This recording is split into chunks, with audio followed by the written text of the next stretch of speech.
گفتگو کو سمیٹتے ہوئے، نکاح کی وجہ سے جو رشتہ داریاں جڑتی ہیں اس رشتہ داری کا خیال کرو، اس لیے کہ جو رشتہ داری کا خیال کرتا ہے اللہ اس کی عمر کو دراز کرتا ہے، عمر کو لمبی کرتا ہے، عمر کو طویل کرتا ہے۔ اللہ کے رسول علیہ السلام فرماتے ہیں رشتہ داریاں عرش کے اندر عرش سے ایسی لٹکی ہوئی ہے جیسے تمہارے گھروں کی چھتوں پر جھومر لٹکتے ہیں، اور رشتہ داریاں اللہ سے دعا کرتی مولا جو ہمیں جوڑے تو اس کو جوڑ، اور جو ہمیں توڑ دے تو اس کو اپنی رحمت سے جدا کر دے۔ میرے آقا علیہ السلام فرماتے ہیں جیسے وستورہ انسان کے بالوں کو ختم کر دیتا ہے ویسے ترک تعلق انسان کے ایمان کو نقصان پہنچاتا ہے۔ تو بھائی ہو تو بھائیوں سے مل کے رہو، اور بھتیجے ہو تو ان سے اچھا سلوک کرو، اسی طرح بیوی سے پیار کرو۔ اپنی بات ختم کرتے کرتے آج اکثر عورتوں کی شکایت ہے کہ میرا شوہر میرے ساتھ اچھے سے نہیں رہتا۔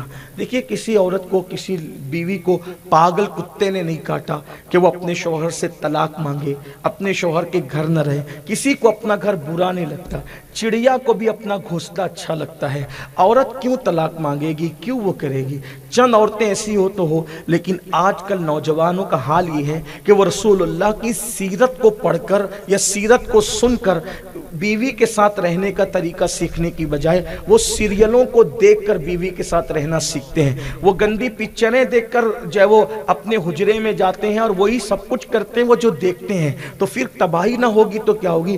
حضور علیہ السلام کی زندگی کو دیکھو، جانوروں کی طرح زندگی نہ گزارو۔ بس بات سمیٹتے ہوئے دیکھو میرے آقا صلی اللہ علیہ وآلہ وسلم نے کس طرح زندگی گزاری، کیسا پیار دیا بیویوں کو، کیسی محبت دی۔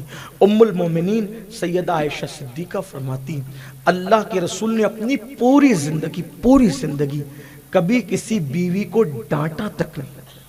لوگ کہتے ہیں کہ ٹیڑھی انگلی سے جو وہ یہ لاتوں کے بھوت باتوں سے نہیں مانتے، اور ٹیڑھی انگلی کے بغیر گھی نہیں نکلتا مولانا۔ میں کہتا ہوں اللہ کے رسول علیہ السلام نے 11 بیویوں کے ساتھ اس طرح زندگی گزاری کہ کسی کو ڈانٹا تک نہیں، میرے بھائی ڈانٹا تک نہیں۔ ام المومنین کہتی ڈانٹا تک نہیں، یہ بھی نہیں پوچھا کہ یہ کام کیوں کیا، یہ کام کیوں نہیں کیا، بلکہ فرماتی ہم لوگ خود ہی حضور سے لڑتے تھے اور لڑ کر ناراض ہو کے بیٹھ بھی جاتے تھے، لیکن یہ میرے آقا کی اعلیٰ ظرفی تھی کہ حضور علیہ السلام ہمارے پاس خود آ کر کے ہمیں منا لیا کرتے تھے۔ بلکہ جو آخری بات عرض کرنے چلا ہوں وہ یہ کہ کتنی خوبصورت سی بات ہے۔ ایک مرتبہ اللہ کے رسول کا گھر ہے، ہائے ہائے وہ گھر جس میں اجازت کے بغیر جبریل نہیں آتے۔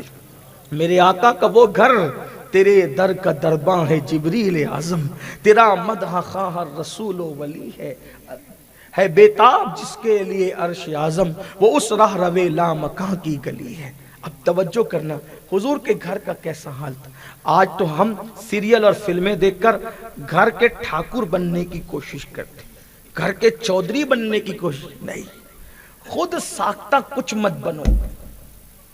اور یاد رکھنا بڑا وہ نہیں ہوتا جو اپنی اوقات سے بڑھ کر باتیں کریں، بڑا ہمیشہ وہ ہوتا ہے جس کا ظرف بڑا ہوتا ہے، بڑا ہمیشہ وہ ہوتا ہے جس کے اخلاق بڑے ہوتے ہیں، بڑا ہمیشہ وہ ہوتا ہے جس کا کردار بڑا ہوتا ہے۔ ہاں یہ بات اچھی طرح یاد رکھنا۔ اور عورتیں مردوں کی طرح ان کی عقل نہیں ہے، ان سے پیار کرو، ان سے اچھی باتیں کرو، ان سے نبھا کرو۔ ایک مرتبہ ابراہیم خلیل اللہ نے حضرت سارہ کی شکایت کی، مولا سارہ مجھ سے منہ چلا رہی۔ اللہ نے فرمایا میرے خلیل میں نے عورت کو ٹیڑھی پسلی سے پیدا کیا ہے، اب اس ٹیڑھی سے نبھا کرو، سیدھی کرنے کی کوشش مت کرو۔ اللہ نے فرمایا ابراہیم علیہ السلام سے، اللہ نے نبیوں سے فرمایا ٹیڑھی کو سیدھی مت کرنا۔ اللہ کے رسول نے صحابہ سے کہا ٹیڑھی کو سیدھی مت کرنا، اگر ٹیڑھی کو سیدھی کرنے جاؤ گے تو توڑ دو گے، توڑنا طلاق دینا ہے۔ ہمارا مذہب جوڑنے آیا، توڑنے نہیں آیا۔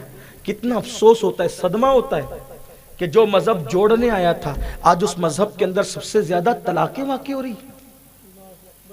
سن لو، 3 بچے پیدا کر کے عین شباب کے عالم میں طلاق دینے والوں، جب تم ظلم کی وجہ سے طلاق دو گے، جب وہ آہیں بھرے گی اس کی آہیں تمہیں کبھی سکون نہیں لینے دے گی۔ ارے قبر کے اندر بھی تمہیں سکون نہیں ملے گا اگر کسی کو تڑپاؤ گے تو، کسی پہ ظلم کرو گے تو بے چین رہو گے، بے قرار رہو گے۔ یہ مت سمجھنا کون کیا کر لے گا، کوئی کچھ کرے نہ کرے، اللہ فرما رہا ہے ان بطش ربک لشدید، تیرے رب کی پکڑ بڑی سخت ہے۔ ابھی ہاتھوں کی مہندی بھی نہیں چھوٹتی اور بیوی کے پیچھے زگ زگ تک تک لگا دیتے ہو۔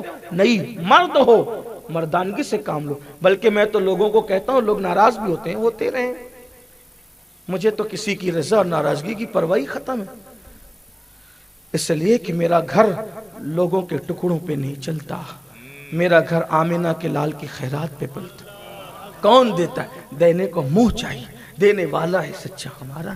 یہ صرف میں شعر پڑھنے کے لیے نہیں کہہ رہا ہوں، سچائی کے طور پہ کہہ رہا ہوں۔ تو برے بھلے کا ہم نے چھوڑ ہی دیا ہے، اب اور نہیں کام جگر ہم کو کسی سے، کافی ہے بس ایک نسبت سلطان مدینہ۔ لوگ کہتے ہیں طلاق دے دی، میں نے کہا مرد ہوتا تو نہ دیتا۔ جو مرد ہیں وہ نباہ کرتے ہیں، جو نامرد ہیں وہی بے عذر شرعی طلاق دیتے۔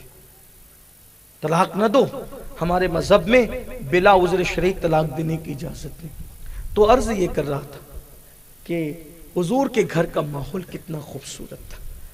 ایک مرتبہ حضور کے گھر میں اماں عائشہ اور حضور علیہ السلام دونوں ہیں۔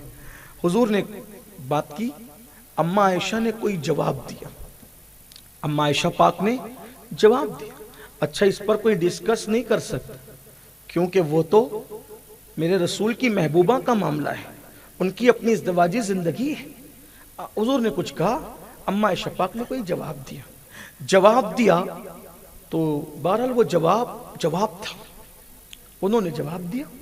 اتنے میں حضرت سیدنا صدیق اکبر تشریف لائے اور اماں عائشہ کا وہ جواب سن لیا۔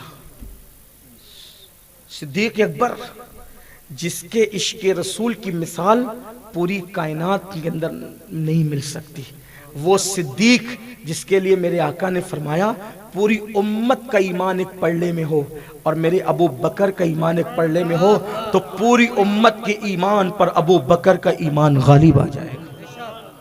صدیق اکبر جس نے رسول پاک کی خاطر باپ کو تنبیہ فرمائی، کہیں باپ کو تماچا بھی لگایا۔ ایک بار آئے بھی، طبرانی نے لکھا ہے، ایک بار آئے تو آستینیں چڑھی ہوئی تھی، غصے میں کانپ رہے تھے۔ حضور نے فرمایا کیا ہوا؟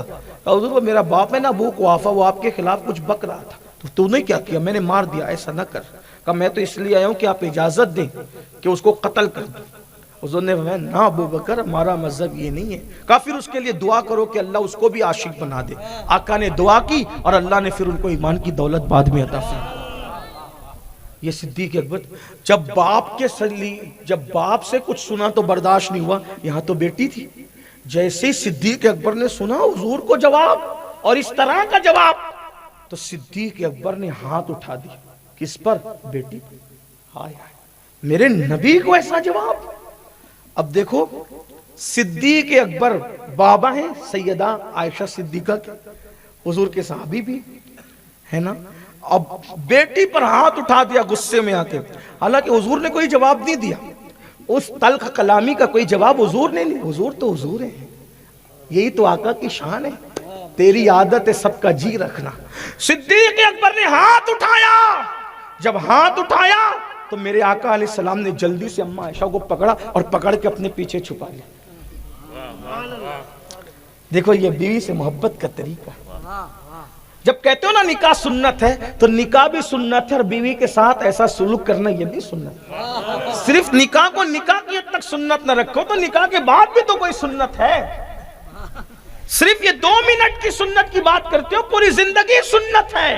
اچھا سلوک کرنا، حضور علیہ السلام فرماتے بیوی کے ساتھ جو اچھا سلوک کرے وہ شریف لوگ ہیں، جو بیوی کی عزت نہیں کرتا وہ کمینہ ہے، کمینہ۔ اللہ کے رسول نے اس کو کمینہ فرمایا ہے۔ ہاتھ میں تسبیح ہے، بغل میں مصلی ہے، قرآن کی بات زبان پر ہے، لیکن اگر بیوی کے ساتھ ظلم کر رہا ہے تجھے اللہ کے رسول کمینہ فرما رہے ہیں۔ صدیق اکبر کا ہاتھ اٹھانا تھا، حضور نے جلدی سے ہاتھ پکڑا اور اپنی پیٹھ کے پیچھے چھپا لیا، کیونکہ حضور علیہ السلام کا قد میانہ تھا، میانہ قد تھا، لیکن جب کوئی سامنے آتا تھا تو حضور کا قد اس سے اونچا لگتا تھا۔ اماں عائشہ کو پیٹھ کے پیچھے چھپا لیا اور سرکار علیہ السلام نے فرمایا ابو بکر آپ کو اس لیے نہیں بلایا گیا تھا کہ آپ یہ کام کریں، آپ یہ کام کریں، آپ تشریف لے جائیں۔ صدیق اکبر کو واپس کر دی۔ واپس کرنے کے بعد اماں عائشہ کی نظریں جھک گئی۔ سرکار نے ہنس کے کہا جیسا ان کی شان تھی، میں نے تمہیں بچا لیا ورنہ مار پڑتی تمہیں، میں نے تمہیں بچا لیا۔ کیسا بچایا؟ ورنہ تمہیں مار پڑتی۔ سیدہ نے کہا آپ نہ بچاتے تو واقعی مار پڑتی۔ اور پھر فوری طور پر حضور ان سے مزاح فرمانے لگے، ہنسی کرنے لگے، ان کی دلجوئی کرنے لگے۔